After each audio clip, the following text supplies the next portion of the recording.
Hello बच्चों। तो उम्मीद कर रहा हूँ मैं आप सभी लगातार पढ़ रहे होंगे मेरे साथ में। देखिए, अपन जिस तरीके से टॉपिक कर रहे हैं, मुझे खुशी है कि कुछ बच्चे जो हैं वो लगातार रेस्पॉन्ड भी कर रहे हैं। कुछ एक वीडियोस के एंड में मैंने क्वेश्चंस को छोड़ दिया था और आपको बोला था कि मैं उम्मीद करता हूँ कि वे क्वेश्चंस आप करेंगे, ठीक। और मैं अभी भी आशा कर रहा हूँ कि अगर आप वीडियोस को लास्ट तक देख रहे हैं तो जो सवाल मैंने लास्ट में छोड़े हैं बच्चों, उनको प्लीज एक बार के लिए कंसीडर करो, ठीक है। एक बार के लिए देखो, सोचो कि क्या वैसा पॉसिबल है या नहीं है। नहीं आता है तो प्लीज पूछें, अदरवाइज आपको आ गया है तो बहुत बढ़िया। फिर तो आज नेक्स्ट टॉपिक जो अपन कर रहे हैं, वापस से आपको वीडियो के शुरुआत में, वीडियो के बीच में मैं हर बार बोलता हूँ, अगर आपने इस चैनल को सब्सक्राइब नहीं किया है ना बच्चों, तो सबसे पहले इस चैनल को सब्सक्राइब कर दीजिए और वीडियो अच्छा लगे तो वीडियो को लाइक भी करो, ठीक है। हाँ, और शेयर कर सकते हो तो करो, मेरे को बहुत खुशी होगी। जिस तरीके से आप वीडियो देख रहे हैं मेरे को बहुत अच्छा लग रहा है कि हाँ, यूट्यूब पे हिंदी मीडियम के वीडियोस जो है वो अच्छा ग्रोथ कर रहे हैं। थैंक यू उसके लिए। चलिए, तो आज का अपना टॉपिक जो है वो है आवेशों के निकाय की विद्युत स्थितिज ऊर्जा। तो वर्ड को पकड़िए, इंग्लिश में एक बार के लिए देख लेते हैं। विद्युत मतलब इलेक्ट्रिक, स्थितिज को बोलते हैं पोटेंशियल और एनर्जी हो गया। तो electric potential energy of a system of charges, आवेशों के निकाय को क्या बोलेंगे? सिस्टम ऑफ चार्जेस बोलेंगे। So electric potential energy of system of charges, that will be in English. Okay, चलिए काम करते हैं। तो पहले समझो कि बच्चों ये आवेशों के निकाय की स्थितिज ऊर्जा क्या होगी। तो ये थोड़ा सा दिमाग में लगाने वाली बात है कि ऊर्जा हम कैसे देखते हैं। तो हम बोलते हैं कि किया गया कार्य ही किसमें कन्वर्ट हो जाता है? ऊर्जा में कन्वर्ट हो जाता है। तो समझते हैं। तो हमने बोला कि किसी निकाय में पहले से ही कोई Q1 आवेश था, समझना आप इस चीज को, ठीक है। और उस पर्टिकुलर निकाय में, जैसे ये अपन ने ऐसा निकाय मान लिया, ऐसे ही एग्जाम्पल के रूप में ले रहे हैं। तो ये निकाय है, इस निकाय में पहले से Q1 आवेश है, ठीक। अब इस Q1 आवेश के पास में आप कोई Q2 आवेश लेकर के आ रहे हो उसी निकाय के अंदर। कहां से लेकर आ रहे हो? तो हमने बोला कि अनंत से लेकर आ रहे हैं या कहीं से भी लेकर के आ रहे हैं, ठीक है। तो अनंत से लेकर के मान लिया, ठीक। तो अब सोचिए कि ये Q1 धनात्मक आवेश है, इस Q2 धनात्मक आवेश को ये क्या करने वाला है बच्चों? प्रतिकर्षित करने वाला है। तो आपको क्या करना पड़ा? निकाय में लाने के लिए आपको Q2 आवेश पर कार्य करना पड़ा, ठीक है। और आपने जितना कार्य किया वह इन दोनों आवेशों से निर्मित संपूर्ण निकाय की विद्युत स्थितिज ऊर्जा में क्या हो जाएगा? संचित हो जाएगा। वापस से समझिए, मैं कुछ ऐसा बोल रहा हूं कि किसी निकाय के अंदर Q1 आवेश पहले से था और उस निकाय में हम Q2 आवेश को लेकर आ रहे हैं। तो इस Q2 आवेश को यहां तक लाने में हमें इसके विद्युत क्षेत्र के विपरीत भी तो कार्य करना पड़ेगा, ठीक है। तो वह किया गया कार्य ही इस पॉइंट के, सॉरी, इस निकाय का क्या बन जाएगा? स्थितिज ऊर्जा बन जाएगा। अब देखो आपने कितना कार्य किया। तो सिंपल सा कॉन्सेप्ट था बच्चों। तो हमने बोला कि एक चीज हम कभी पढ़े हैं, V is two W upon Q, कभी पढ़ा था हमने। तो W इज टू क्या हो जाएगा बच्चों? QV हो जाएगा। यहाँ पे Q कौन सा आवेश है? जिस आवेश को आप घुमा रहे हैं, घुमा रहे हैं मतलब अनंत से लेकर के आ रहे हैं। और V विभवांतर है। विभवांतर किसके कारण? जो निकाय में पहले से ही आवेश उपस्थित है ना, उस उपस्थित आवेश के कारण उस बिंदु पर विभव, सॉरी विभवांतर नहीं, उस बिंदु पर विभव, ठीक है। तो पहले से ही स्थित था, तो ये वाला तो हो जाएगा। अगर इसका मैं केस लूं तो ये विभव तो है Q1 आवेश के कारण, और कौन से आवेश को लेकर के आए थे? हम बोल रहे हैं Q2 आवेश को लेकर के आ रहे हैं। तो Q2 और Q1 आवेश के कारण इस बिंदु पर विभव कितना होगा? आंसर है r दूरी मान लो। तो Q1 आवेश के कारण r दूरी पर विभव, बिंदु आवेश के कारण r दूरी पर विभव कितना होता है? KQ डिवाइडेड बाय r, इसे R1 मान लिया। तो ये कितना हो जाएगा? K Q1 Q2 divided by R। यही किया गया कार्य इस निकाय की, इस निकाय की मतलब दो आवेशों से निर्मित निकाय की क्या बन जाएगी? विद्युत स्थितिज ऊर्जा बन जाएगी। यही पोटेंशियल एनर्जी है बच्चों। अभी और समझ लेते हैं इस चीज को, लेकिन आपको समझ में आ गया होगा कि इतना काम करना पड़ेगा।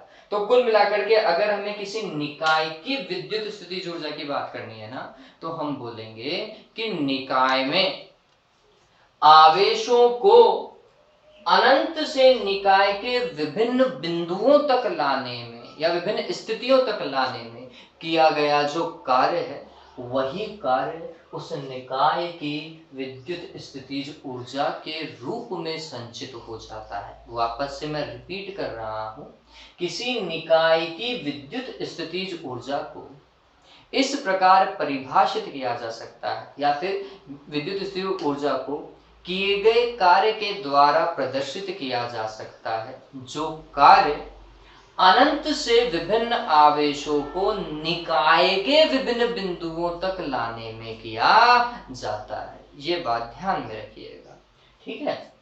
चलिए, अब हमारे लिए इंपॉर्टेंट क्या है, तो हमें निकालना पड़ेगा दो आवेशों से निर्मित निकाय की स्थितिज ऊर्जा, हमें निकालना पड़ेगा तीन आवेशों से निर्मित निकाय की विद्युत स्थितिज ऊर्जा, हमें निकालना पड़ेगा n आवेशों से निर्मित निकाय की विद्युत स्थितिज ऊर्जा। ये चीजें हमें निकालनी पड़ेगी, ठीक है। चलिए, काम किस तरीके से कर सकते हैं उसकी बात करते हैं। तो ओके, चलिए मैं बोल रहा हूं दो आवेशों से, पहला पॉइंट अपन बात कर रहे हैं द्विकण तंत्र आप बोल सकते हैं, या दो आवेशों से निर्मित निकाय की विद्युत स्थितिज ऊर्जा। तो अभी मैंने आपको थोड़ी देर पहले बताया क्या भाई, एक Q1 आवेश पहले से था और इस Q1 आवेश से r दूरी पर किसी अन्य आवेश Q2 को लाया जा रहा है। कहां से? अनंत से।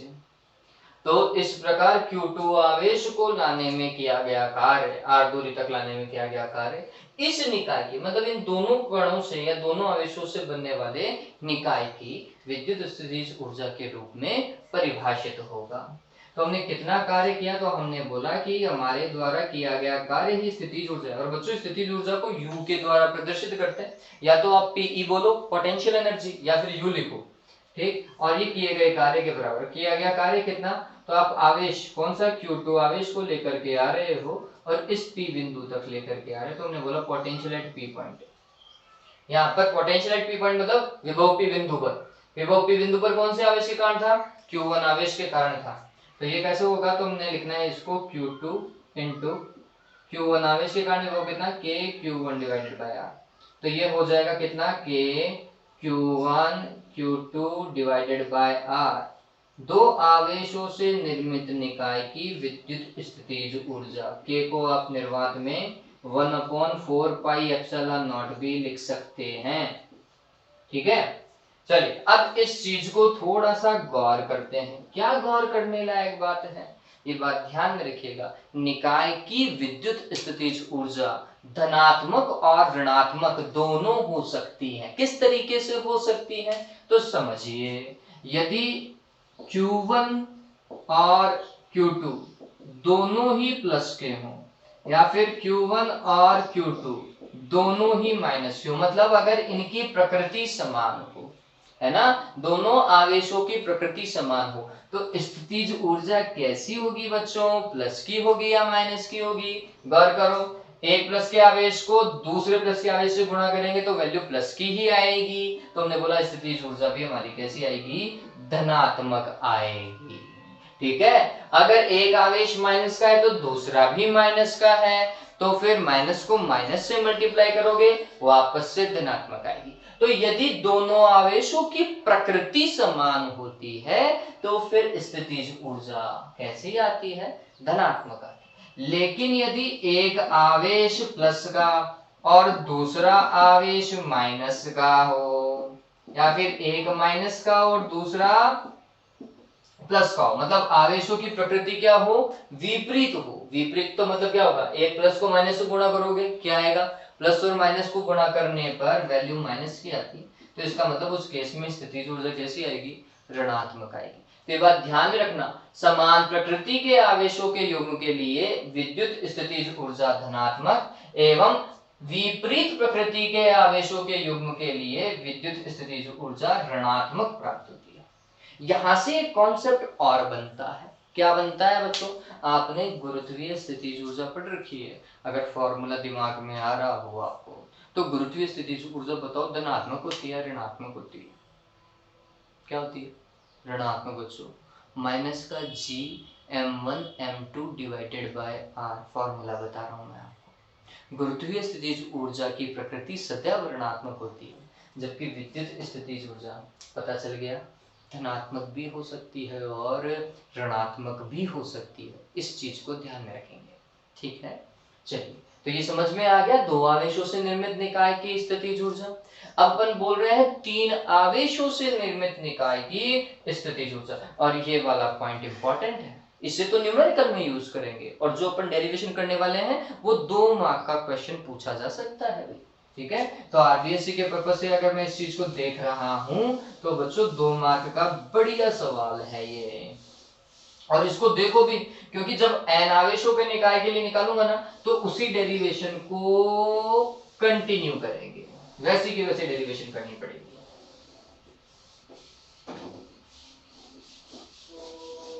ओके, तो काम करते हैं। कितने आवेशों के लिए बात कर रहे हैं अपन? 3 आवेशों से निर्मित निकाय। 3 आवेशों से निर्मित निकाय की विद्युत स्थितिज ऊर्जा। 3 आवेशों से निर्मित निकाय की विद्युत स्थितिज ऊर्जा क्या होगी वो समझते हैं। चलिए, तो इसके लिए एक अच्छा खासा डेरिवेशन है। अब समझना, हम बोल रहे हैं, अब समझिए इस चीज को, हम बोल रहे हैं कि प्रारंभ में समस्त आवेश जो हैं वो एक दूसरे से अनंत दूरी पर हैं। अगर सोचो कि अगर सारे के सारे आवेश एक दूसरे से अनंत दूरी पर होंगे तो क्या वे एक दूसरे पर कोई बाह्य बल लगा पाएंगे? आंसर है नहीं लगा पाएंगे। उनके मध्य जो लगने वाला जो बल था F, वो कितना होगा? 0 होगा। देखिए, मैं ऐसे बोल रहा हूँ कि अगर दो आवेश Q1 और Q2, इन दोनों के मध्य की दूरी कितनी हो? अनंत हो, तो फिर लगने वाला बल F बराबर क्या होगा? K(Q1 Q2) डिवाइडेड बाय अनंत का स्क्वायर, कितना आएगा? 0 आएगा। ठीक, तो इस चीज को ध्यान में रखो कि जब प्रारंभ में सारे के सारे आवेश एक दूसरे से अनंत दूरी पर थे, तो एक आवेश जो है वो दूसरे आवेश को किसी तरीके से प्रभावित नहीं कर रहा था। ठीक है, तो इसका मतलब जब आप पहले आवेश को अनंत से निकाय पर लेकर के आओगे ना, निकाय में लेकर के आओगे, तो निकाय में एक तो पहले से कोई आवेश है नहीं, आप पहला आवेश लेकर के आ रहे हो, और उस पहले आवेश के सापेक्ष में सारे के सारे कहां पर है? अनंत पर है, तो वो वाले तो कोई काम करने वाले हैं ही नहीं। तो हमने बोला है कि अगर कोई आवेश निकाय में है ही नहीं, तो पहले आवेश को लाने में किया गया कार्य कितना होगा? 0 होगा। लाने में किया गया कार्य W = क्या होता है? QV। ठीक, हम बोल रहे हैं निकाय में पहले से कोई आवेश है ही नहीं, तो निकाय का प्रारंभिक अगर विभव देखा जाता तो वो 0 होता। ठीक, और आप जिस आवेश को लेकर के आ रहे हो उसको 0 से मल्टीप्लाई करोगे, कार्य कितना करना पड़ा भाई? कोई कार्य नहीं करना पड़ा, 0। ठीक है, तो ये ध्यान में रखिएगा। तो ये थ्योरी मैं लिख रहा हूं इस वाले डेरिवेशन के लिए। हम बोल रहे हैं कि माना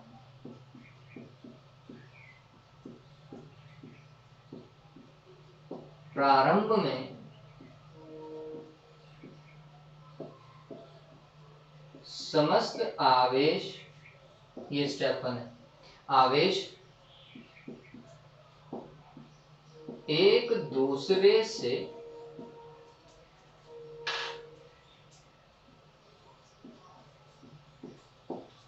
अनंत दूरी पर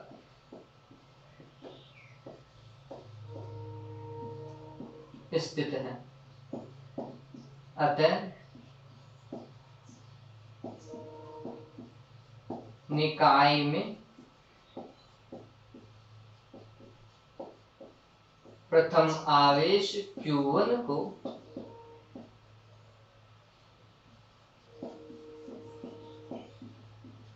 अनंत से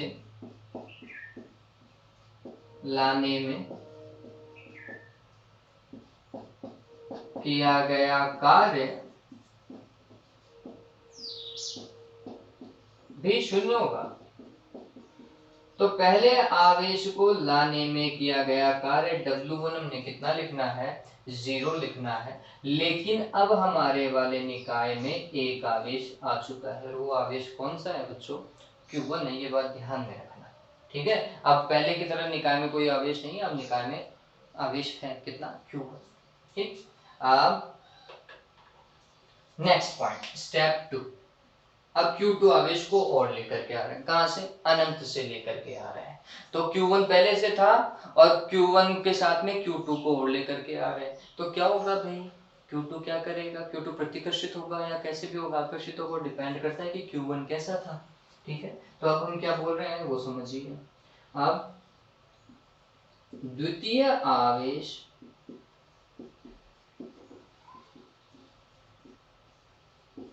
Q2 को अनंत से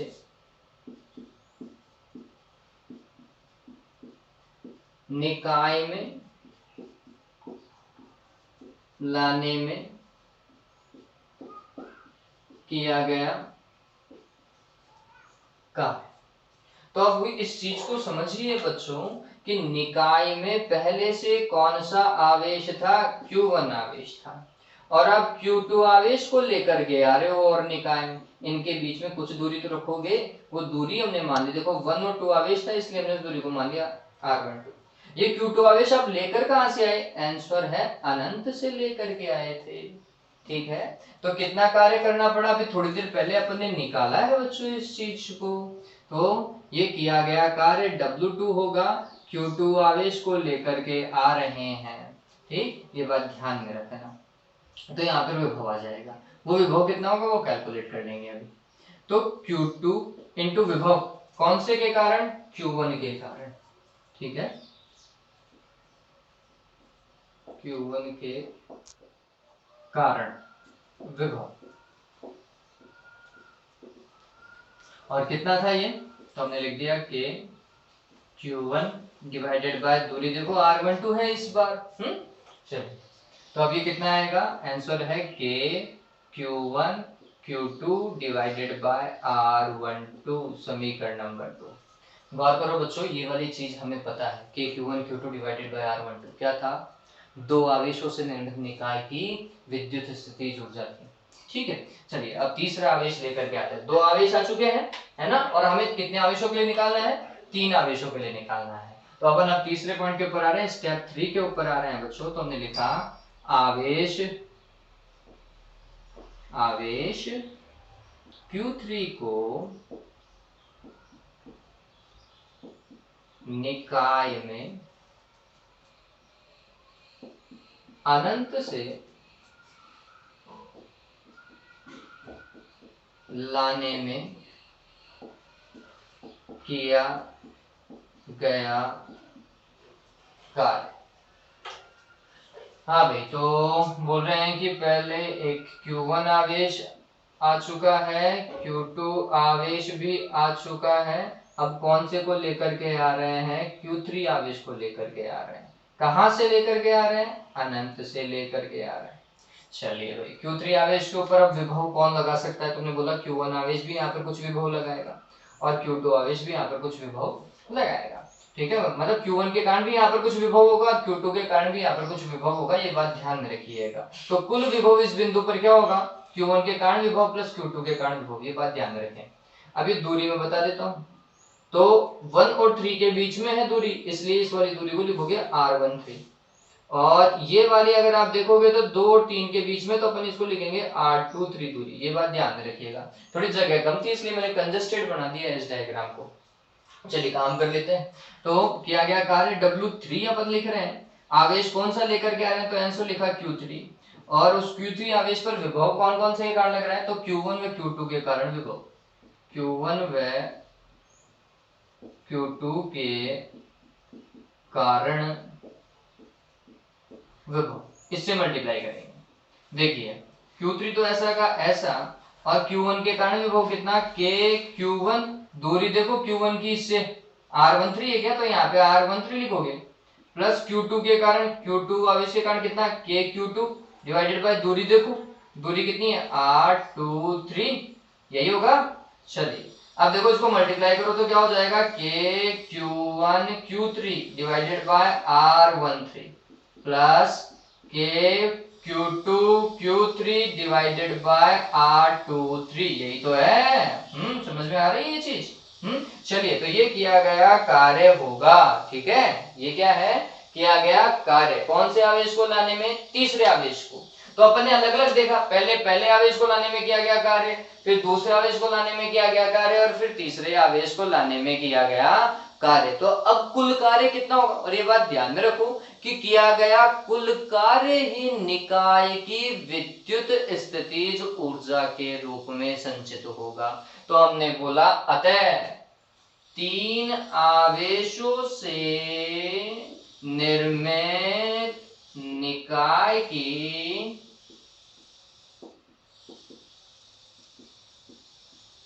विद्युत स्थितिज ऊर्जा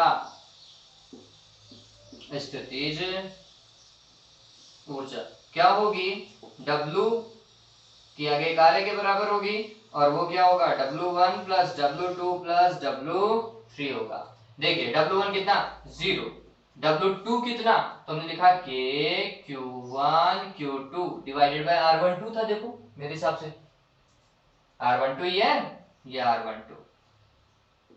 फिर देखो W3 कितना है K Q1 Q3 divided by R13 plus K Q2 Q3 divided by R23। बात समझ में आई क्या ये?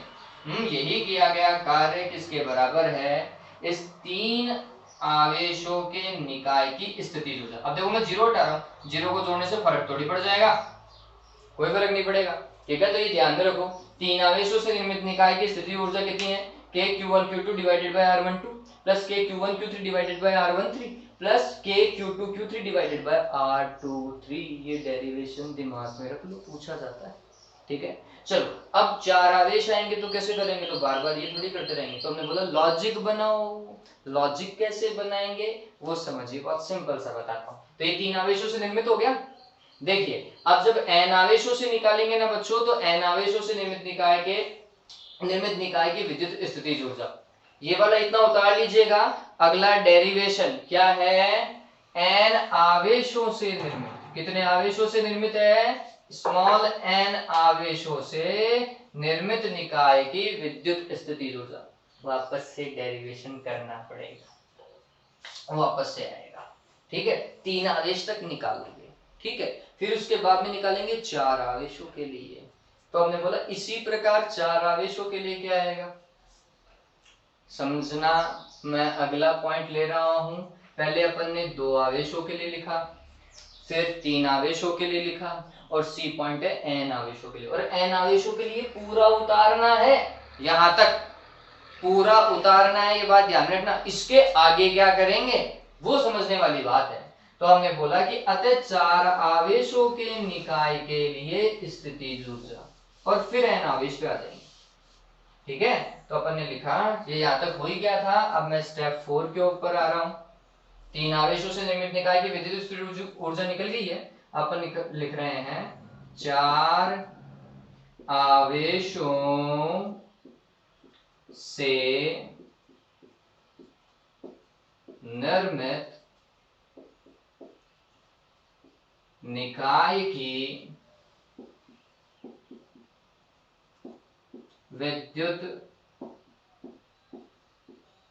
स्थितिज ऊर्जा क्या होगी भाई, चार आवेशों से निकाय की निर्मित ऊर्जा। तो समझिए, अब इसको दिमाग में रखने का तरीका देखो, कितने आवेश है निकाय में, मैं आपको तरीका बता रहा हूं। चार आवेश, तो हमने बोला 1 2 3 और 4, तो स्थितिज ऊर्जा क्या होगी वो समझ लो, डायरेक्ट फॉर्मूला आ रहा है बच्चों अपने पास में, क्या आ रहा है। तो कॉम्बिनेशन बनाए, तो हमने बोला कि पहले का दूसरे के साथ में कॉम्बिनेशन, समझिएगा।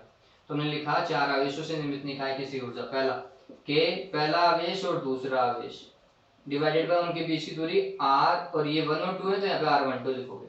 फिर पहले का कॉम्बिनेशन तीसरे के साथ में Q1 और Q3 डिवाइडेड बाय R13। फिर इसी पहले का कॉम्बिनेशन चौथे के साथ में बनाओ, क्या होगा Q1 Q4 divided by R14। हो गया। फिर आगे चलो, पहले के तीनों कॉम्बिनेशन पूरे हो गए, अब दूसरे के कॉम्बिनेशन देखते हैं। तो हम बोलते हैं दूसरे का तीसरे के साथ में combination Q2 Q3 divided by R23।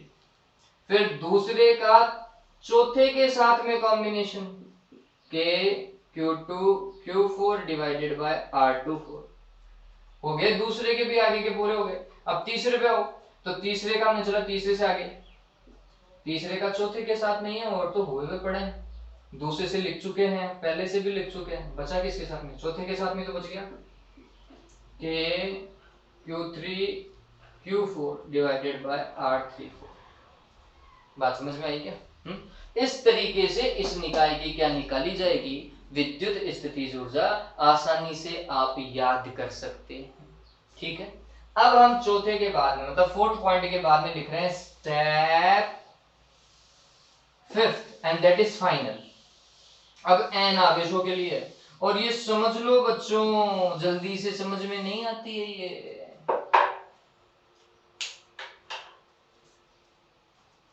चलिए, तो यहाँ पे अपन ने 5th स्टेप लिखा, स्टेप 5th डाल लीजिएगा और लिखेंगे n आवेशों से निर्मित निकाय हेतु, n आवेशों से निर्मित निकाय हेतु। देखो क्या हो रहा है कि Q1 Q2 divided by R12, मतलब यहाँ पर I है और यहाँ पर J आ रहा है, हर बार अलग अलग आ रहा है, गौर करो। ये दोनों कभी बराबर नहीं है, मतलब Q1 और Q1 का कोई कॉम्बिनेशन नहीं है, Q2 और Q2 का कोई कॉम्बिनेशन नहीं है, Q3 और Q3 का कोई कॉम्बिनेशन नहीं है, दोनों आवेश अलग अलग आने चाहिए। तो हमने इसको रेशनलाइज किया और बोला कि यहाँ पे K तो आ ही रहा था और Q एक है और Q दूसरा है, तो QI और क्या लिख दिया, J लिख दिया, QJ लिख दिया। और जो ऊपर आ रहा है 1 और 2 आ रहा है, तो नीचे भी 1 और 2 आ रहा है R के साथ में, तो हमने लिखा यहाँ पर I और J आएगा, ये बेसिक कॉम्बिनेशन है। फिर n आवेशों के लिए तो हम बोलेंगे कि सब I भी कहाँ तक जाना चाहिए, n तक जाना चाहिए। तो हमने बोला कि दो समीशन लगेंगे, एक तो I का मान कहाँ से लेकर 1 से लेकर n तक, और एक J का मान भी कहाँ से लेकर कहाँ तक। और क्या होना चाहिए, I का मान क्या J के बराबर आ रहा है कभी, तो हमने यहाँ पर एक और कंडीशन लगाई कि I का मान कभी भी J के बराबर नहीं होना चाहिए। पता चल गया क्या? अब ये वाली स्टेप जो है वो 1/2 से और गुणा होगी, यही निकाय की विद्युत स्थितिज ऊर्जा होगी। ये 1/2 से क्यों गुणा हुई, ये क्वेश्चन है। ठीक है, कि ये सर ये तो समझ में आ जाता है कि ये n तक जाते हैं, वैसा ऐसा लिखा जाएगा, दिख रहा है हमें, लेकिन सर ये 1/2 को लगा दिया आपने। चलो समझो क्या समझने वाली बात है। मैं बोल रहा हूँ देखो, 3 आवेशों से निर्मित निकाय की विद्युत ऊर्जा, कितने पद हैं इसमें, गिन लो, पहला दूसरा और तीसरा। तो 3 आवेशों से निर्मित निकाय के लिए विद्युत स्थितिज ऊर्जा में 3 पद हैं, 4 आवेशों वाले में 6 पद हैं। ठीक है, और कोई भी पद 2 बार नहीं आ रहा है, ये बात और ध्यान रखना। अगर Q1 और Q2 आ गया तो फिर Q2 और Q1 ऐसा कोई पद नहीं आ रहा है। बात समझ रहे हो? ठीक, यहाँ पर भी यही लॉजिक है कि जब आप सिर्फ इस 1/2 को हटा दो, आप सिर्फ इसको सॉल्व करते हो ना, तो एक पद 2 बार आता है बच्चों, तो फिर वो दूसरा वाला पद तो हमें चाहिए ही नहीं। ठीक है, रिपीट नहीं होना चाहिए। देखिए मैं आपको करके बताता हूँ, देखिए ये करना नहीं है, मैं सिर्फ समझा रहा हूँ। तो हम बोल रहे हैं 3 आवेशों से निर्मित निकाय के लिए ये फॉर्मूला लगाते हैं। तो हमने बोला कि I का मान 1 हो सकता है, I का मान 2 हो सकता है, I का मान 3 हो सकता है। I का मान जब 1 होगा, 3 आवेश तक ही जाना चाहिए, n की वैल्यू 3 रखोगे, तो जब I का मान 1 होगा तब J का मान क्या संभव है, 2 और 3 संभव है, 1 तो संभव है ही नहीं। जब I का मान 2 है तो फिर J का मान क्या संभव है, 1 और 3 संभव है। ठीक है, 2 नहीं लिख सकते J के मान को, और जब J का मान 3 है तो फिर I का मान 1 और 2 संभव है। चलो इसका और इसके कॉम्बिनेशन बनाओ, इससे इससे क्या होगा समझना, के Q1 Q2 divided by R12 plus के Q1 Q3 divided by R13। पता चला क्या? अब इसके और इसके लिए कॉम्बिनेशन बनाओ, दो कॉम्बिनेशन इसके भी बनेंगे, के Q2 और Q1 डिवाइडेड बाय R21 के Q2 और Q3 डिवाइडेड बाय R23। ठीक है, दो हो गए इसके भी देखो, के Q3 और Q1 divided by R31 plus के Q3 और Q2 डिवाइडेड बाय R32। गौर करो 6 पद मिल गए अगर मैं 1/2 नहीं लगाता हूं तो, और यहाँ पर अगर मैं 1/2 लगा दूं तो फिर ये पद कितने हो जाएंगे, कितने 3 हो जाएंगे क्या, जितने हमें चाहिए, क्योंकि ये पद और ये पद रिपीट हो रहा है, क्योंकि ये पद 1 3 और 1 3 रिपीट हो रहा है, 2 3 और 2 3 रिपीट हो रहा है। एक ही पद 2 बार आते हैं अगर इसको सॉल्व करते हो तो, और हमें एक पद 2 बार नहीं चाहिए, सिर्फ और सिर्फ एक बार ही चाहिए, ये बात ध्यान में रखना। ठीक है, तो इस तरीके से आता है। ठीक है, बात समझ में आ गई बच्चों, समझ में आ गया होगा। तो ये फॉर्मूला ध्यान में रख लीजिएगा कि n आवेशों से निर्मित निकाय की स्थितिज ऊर्जा के फॉर्मूले में 1/2 जरूर लगा देना। ठीक है, ये फॉर्मूला बना। ओके, चलिए, उम्मीद करता हूं कि आपको ये समझ में आया होगा। बच्चों वापस से बोल रहा हूँ, चैनल को सब्सक्राइब करना तो बनता है, ठीक है, और वीडियो को लाइक करो, शेयर करो, और अपना ध्यान रखो और अच्छे से पढ़ो। Have a good day.